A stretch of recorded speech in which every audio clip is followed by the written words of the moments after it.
was not only a road, it was a way of life, slow and often rough.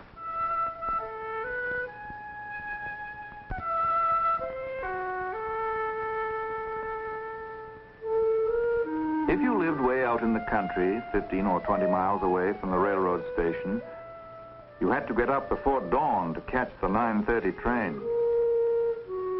You harnessed up the reliable horse, and for the next 2 hours, the carriage went creaking down the old familiar road while the countryside moved slowly past.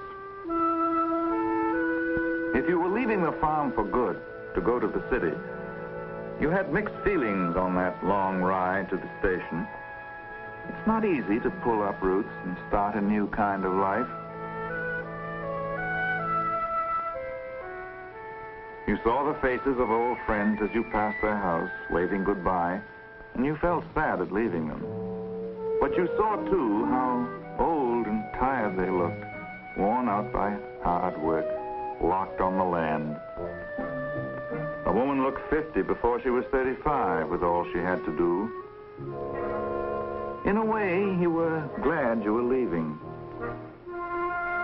You passed the old schoolhouse where you'd gone as a kid, and you remembered the long miles you'd walked morning after morning to get there. That final run to get inside before the bell stopped clanging.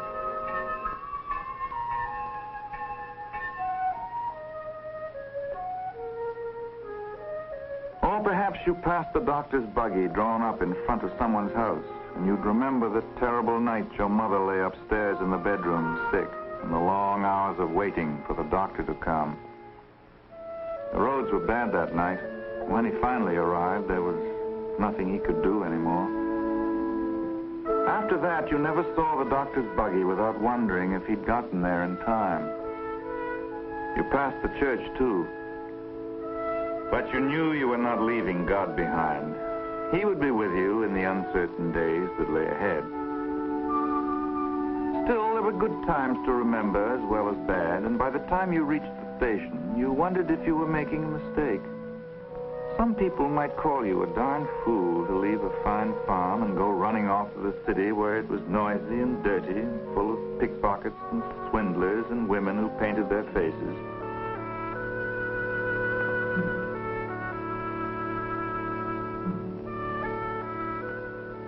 But there were things you wanted to do that couldn't get done on the farm.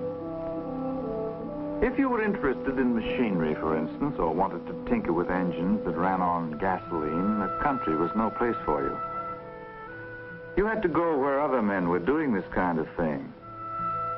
Train was late, of course. You could have slept another half hour.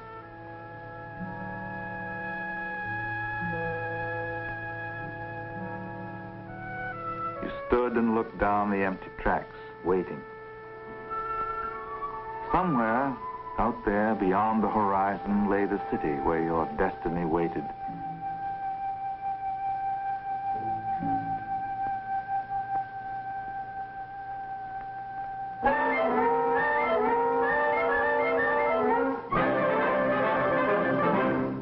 The people who lived in the city stayed in the city. They walked the hard pavements till their feet ached. If a person were well-heeled, he took a cab. If a nickel was all he could afford, he took a streetcar and got there an hour later. The fastest thing in town was the fire engine.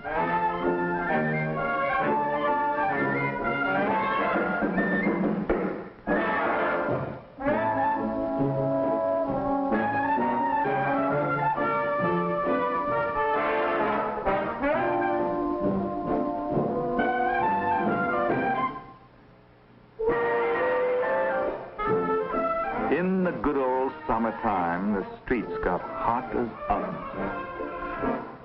Vegetables and people wilted under the blazing sun, and the kids got hard-boiled. Everybody panted and sweltered and longed to get away from the clanking thunder of the elevated trains and the clatter of wagon wheels on cobblestones. Far uptown lay the ballpark. And if you went for a long boat ride down the bay, you finally arrived at an amusement park where there were roller coasters, shoot the chutes, camels to ride, and a real beach where a kid could get to swim in the ocean. But it took the better part of a day to get there and back, so you settled for the nearest fire hydrant on your block.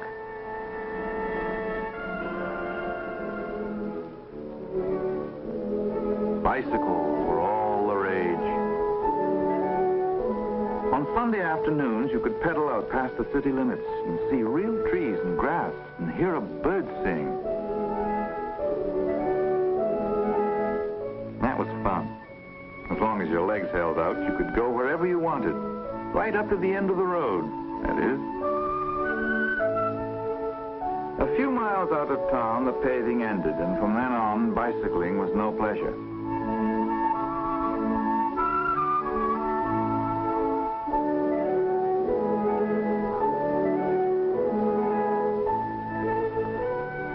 A lot of people accepted the end of the road and turned back. But the bicycle wheels had a greater destiny. In Detroit, a man named Henry Ford, who had left the farm and come to the city to tinker with machinery, was making what he called a quadricycle. It looked like a buggy, only it had no shafts for a horse to be harnessed to. The horsepower was going to come from a gasoline engine he'd made himself.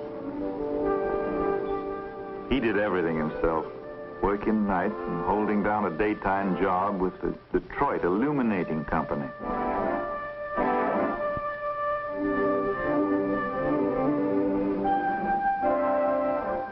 It took a long while to make this machine, but Henry Ford stuck to it. Finally, it was ready. One momentous night, he pushed it out for its first trial run.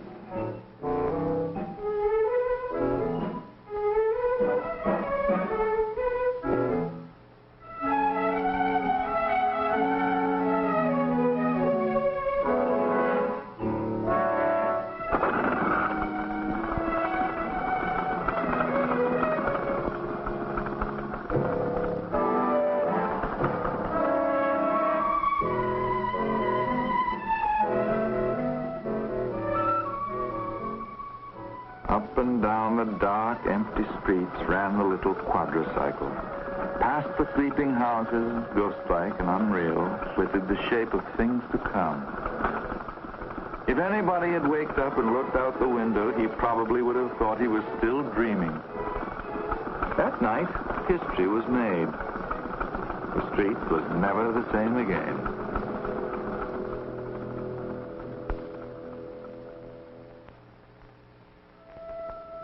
It didn't happen overnight. The going was rough for those early cars on the American road. We should pause to remember and admire not only the adventurous men who kept on making automobiles, but the reckless few who had courage enough to drive them.